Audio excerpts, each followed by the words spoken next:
Hello guys good morning. म अहिले आज फ्राइडेको दिन मेरो छुट्टी। म चाहिँ अहिले यसो मार्केटतिर सब्जी लिन जाँदै गरेको अवस्था। अहिले चाहिँ यहाँको 9:30 पौने 10 भयो होला। घडी हेर्न भएको छैन। यस्तो छ अवस्था। मिस्टर हाम्रो पार्टनरले सपिङ गरेर आइसक्नु भइसक्यो। अब ट्रली ल्याउनु पर्ने छ। के लिएर आयो यार? चावल सब्जी ल ठिक छ, बनाउँदै गर। म पनि एकचोटि सस्ता पुगेर आउँछु ल। मौसम खासै चेन्ज भइगएको छैन, घाम लागिरहेछ टन्टलापुर। उतापट्टिको अवस्था यस्तो छ। बिहान र बेलुका चाहिँ हल्का चिसै हुन्छ, नत्र भने त घाम लागिरहेछ टनक्कै। यस्तो छ है। मल चाहिँ यहाँबाट अब 5 मिनट जति।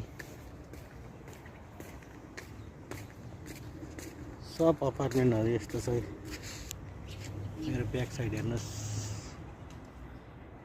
दामी छ, तर सबै मरिसकेको छ बिचरा मरुभूमिमा।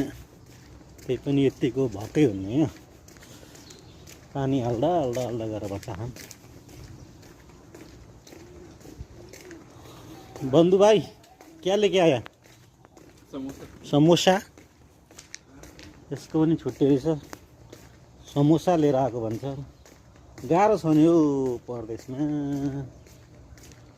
खानु पर्यो, पकाउन अल्छी लाग्छ। समोसा लिएर आएको भन्छ।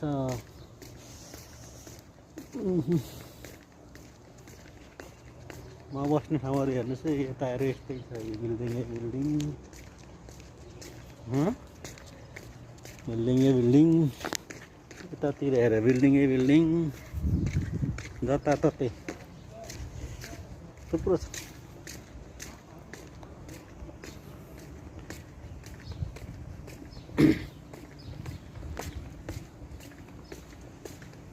कुरा गर्दा गर्दै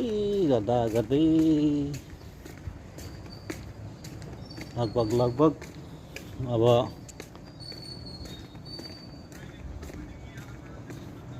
मल पनि आइपुग्न आँट्यो। मल चाहिँ तपाईँहरूलाई देखाइदिन्छु।